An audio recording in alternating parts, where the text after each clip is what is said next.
मिलाप के आयोजन। लेकिन मैं आप सब लोगों से पूछना चाहता हूँ,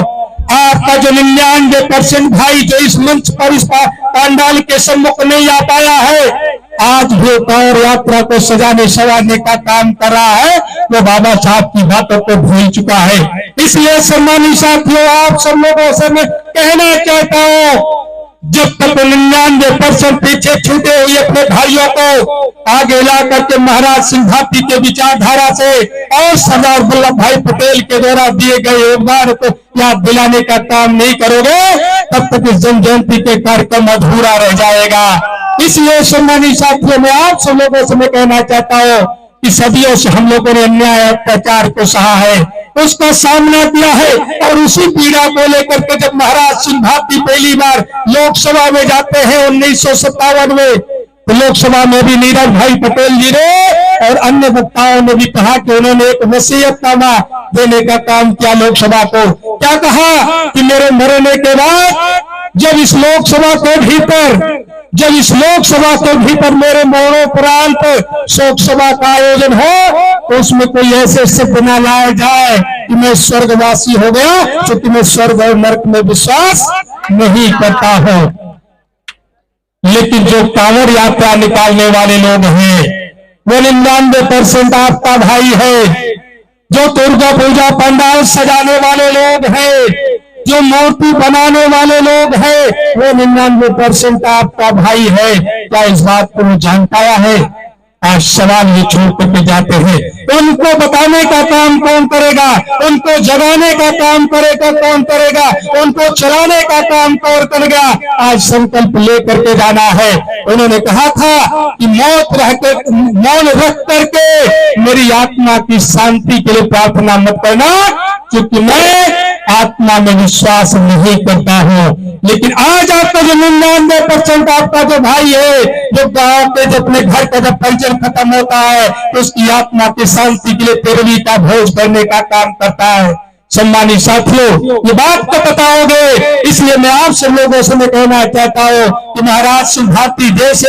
एक प्रखर नेता के साथ साथ एक ऐसे विचारक थे जो मानववादी विचारक और विज्ञानवादी विचारक थे। नारियों के उत्थान की जो बातें उन्होंने लिखी, किसानों के उत्थान की जो बातें उन्होंने लिखी, और धार्मिक अंधविश्वास और पाखंड के खिलाफ जो बातें उन्होंने लिखी, जो तर्कवाद का सहारा लेने का काम किया, जो विज्ञानवाद को अपनी लेखनी से दर्शाने का काम किया, वहां आप उनके सामने लाने का काम कब करोगे? ये सवाल मैं आप लोगों के बीच में छोड़ के जाता हूँ। यह कार्यक्रम तभी सफल हो पाएगा, यहाँ पर चंद्रशेखर आजाद जी का आना, या यहाँ पर बहुत सारे जो नेता है, जो समाज सेवी है, इनका आप लोगों के बीच में आना तभी सार्थक हो पाएगा जब ये बात उनके बीच में ले जाने का काम करोगे। जो 99% आपका भाई अभी आपके पीछे छूटा हुआ है। सम्मानित साथियों, हम वही लोग हैं। बहुत सारे लोग जब हम राजनीतिक मंच से आरक्षण की बात करते हैं, जब हम संविधान को चाहने की बात करते हैं, तो बड़े पैमाने पर लोग इस बात का भी विरोध करने का काम करते हैं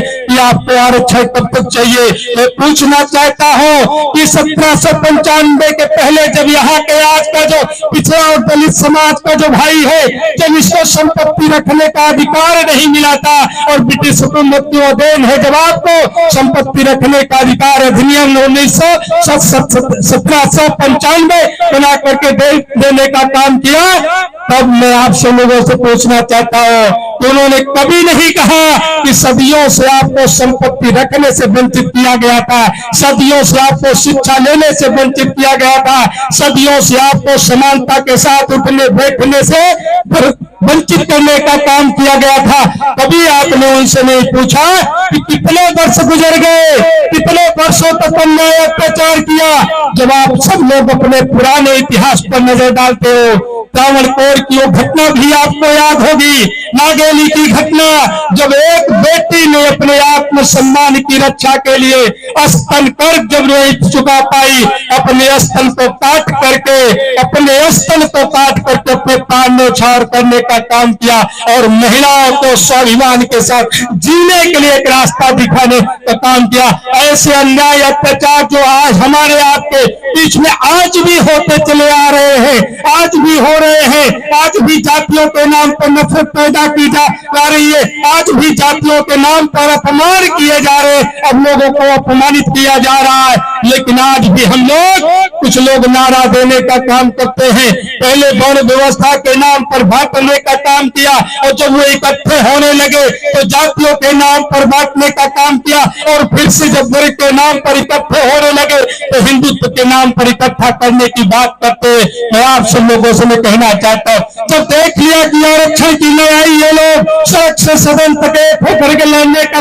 कर रहे हैं, अलग अलग पार्टी में रहने के बावजूद भी लोग संविधान को बचाने की लड़ाई लड़ने का काम कर रहे हैं, ये घबराए हुए लोगों ने फिर से एक नया नारा देने का काम किया कि हिंदुत्व की रक्षा के लिए हिंदू होकर के जीने का काम करो। मैं आपसे पूछना चाहता हूँ, क्या आपके पहले आपके पुरखे जिनके ऊपर अन्याय अत्याचार हुआ, अगर वो ब्रह्मा विष्णु महेश में यकीन करते थे, उनमें विश्वास करते थे, उनमें आस्था रखते थे, तो क्या उनको उनकी संतान नहीं मानते थे? अगर नहीं मानते थे तो वो विश्वास कैसे करते थे? और अगर वो विश्वास करते थे तो आपने उनके साथ इतना अन्याय अत्याचार करने का काम क्यों किया? आपने उनके साथ उनको जानवरों से बदतर जीवन जीने को मजबूर करने का काम क्यों किया? ये सवाल आप क्यों नहीं पूछते हैं? जब तक ये सवाल पूछने का काम नहीं करोगे और अपना जो 99% भाई जो आपका पीछे छूटा रह गया है, हमारे पुरखों पर जो अन्याय अत्याचार हुआ है, जब तक उनको आप बताने का काम नहीं करोगे कि हम उसी समाज के लोग हैं।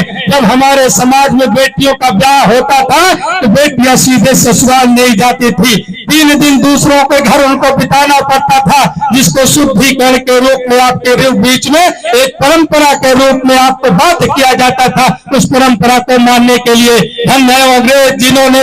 नारियों के स्वाभिमान को, सम्मान को, पिछड़े दलितों के सम्मान को बचाने के लिए उन्होंने 1819 में अधिनियम 17 बना करके शुद्धिकरण की परंपरा पर रोक लगाने का काम किया और पिछड़े अनुसूचित समाज की महिलाओं को सम्मान के साथ जीवन जीने का अधिकार दिया। धन्य है वो अंग्रेज जिन्होंने 1829 में, जब यही आज के जो धर्माचार्य हैं, यही लोग जो हमारे बीच में कोई एक सिपाही अगर अपने देश के लिए भी अगर जान दे देता था तो उसकी विधवा बहू को, पत्नी को जलती हुई चिता पर जला करके मारने का भी पाप करते थे, और ये समाज मूर्ख होकर के उसे देखने का काम करता था। ये समाज मूर्ख होकर के देखने का काम करता था। एक नारी को जिंदा जलाने का काम किया जाता था, लेकिन समाज एक धार्मिक परंपरा के नाते मूर्ख होकर के केवल उसको देखने का काम करता था। लेकिन वो अंग्रेजों ने उस परंपरा पर भी रोक लगाने का काम 1829 में करने का काम किया। इस तरीके से न जानी कितनी ऐसी व्यवस्था थी कि आपको कुर्सियों पर बैठने का अधिकार नहीं था, आपको नौकरी करने का अधिकार नहीं था, और ब्रिटिश हुकूमत ने अधिनियम बना करके आपको ऐसे अधिकार को देने का काम किया। और बाबा साहब भीमराव अम्बेडकर ने उन सभी अधिनियमों को संकलित करके आपको संविधान के रूप में एक ऐसा संवैधानिक अधिकार देने का काम किया है, जो आज की भारतीय जनता पार्टी की सरकार आज उस संविधान को तोड़ने का काम कर रही, खत्म करने का प्रयास कर रही है। लेकिन आपके बीच से चुने गए ऐसे बहुत सारे नेता हैं जो चाहे पिछड़े समाज के हो या अनुसूचित समाज के हो, आज केवल वो राष्ट्रवाद, झूठे राष्ट्रवाद के नाम पर आज वो संविधान के हत्यारों के साथ खड़े नजर आ रहे हैं। इसलिए मैं आप सब लोगों से मैं कहना चाहता हूं कि अगर आज भारतीय जनता पार्टी ने संविधान को ताक पर रख करके लेटरल एंट्री के माध्यम से 400 से ज्यादा IAS बनाने का काम किया है, और उत्तर प्रदेश में आप सब लोग रहते हो, आप सब लोग 2017 से देख लो, आज तक उत्तर प्रदेश की सरकार ने ऐसी कोई भी भर्ती नहीं कराई जहां पर पिछड़े अनुसूचित समाज के लोगों को जो आरक्षण अधिनियम के अनुसार जो कोटा होता है तभी उसको पूरा करने का काम किया गया है। 2017 में सरकार बनते ही सबसे पहले एक काम भारतीय जनता पार्टी ने यह किया कि आरक्षण अधिनियम 1994 की धारा 1 की धारा 6 जो यह कहती थी कि पिछड़े समाज का वो अभ्यर्थी जो सामान्य वर्ग के मेरिट को क्वालिफाई करेगा वह पिछड़े और अनुसूचित के कोटे में नहीं गिना जाएगा, उसको सामान्य के कोटे में लिया जाएगा। भारतीय जनता पार्टी की सरकार ने सबसे पहले इसी पर रोक लगाने का काम किया कि पिछड़े और अनुसूचित समाज का कोई भी व्यक्ति जो जाति का कोटा लगा करके वर्ग में के आरक्षण में शामिल होगा वह सामान्य के कोटे में नहीं जाना जाएगा, चाहे वो उस कंपटीशन का उस प्रतियोगिता का पर ही क्यों ना हो। इससे 5 से 10% आपके अभ्यर्थी जो बड़ी बड़ी प्रतियोगी परीक्षाओं के साथ साथ छोटी प्रतियोगी परीक्षाओं में जो सामान्य कोटे में जाकर के अपने छोटे भाइयों के लिए अवसर देने का काम करते थे, आज वो अवसर से वंचित होने का काम कर रहे हैं। और जो आरक्षण अधिनियम के अनुसार आपका जो कोटा है, आपको पिछड़े समाज के लोगों को 27% का कोटा नहीं मिल रहा है और अनुसूचित समाज के लोगों का भी वो कोटा नहीं मिल रहा है।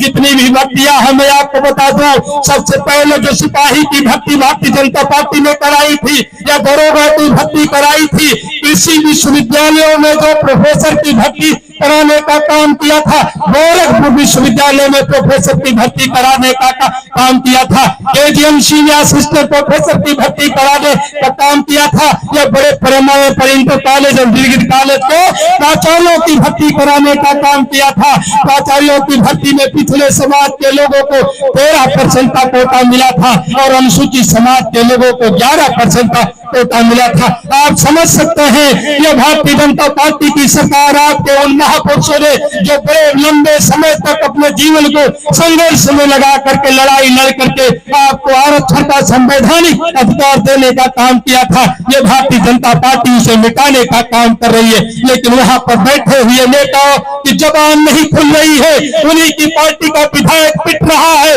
मारा जा रहा है, लेकिन उसी पार्टी के दूसरे विधायकों के जबान पर ताला लगा हुआ है, उन्हीं के पार्टी के दूसरे मंत्रियों के जबान पर ताला लगा हुआ है। एक जाति की सरकार चल रही है, उनकी गुंडागर्दी चल रही है, संविधान का राज नहीं रह गया है। इसलिए मैं आप सब लोगों से आगे को कहना चाहता हूं, अगर आप चाहते हो कि संविधान का राज हो, कानून का राज हो, बाबा साहब भीमराव अम्बेडकर के सपनों का भारत बने, सरदार वल्लभ भाई पटेल के सपनों का भारत बने, महाराज सिंह भारती के सपनों का भारत बने, तो आपको पीछे छूटे हुए उन 99% नौजवानों को जो गुमराह होकर के दूसरे की ताकत को बढ़ाने का काम कर रहे हैं, उनको ला करके हमारे कारोबार का हिस्सा बनाने का काम करना होगा। अब महाराज सिंह भारती का सपना पूरा होगा और तब सरदार वल्लभ भाई पटेल का सपना पूरा होगा। आप सब लोगों का बहुत बहुत स्वागत अभिनंदन करते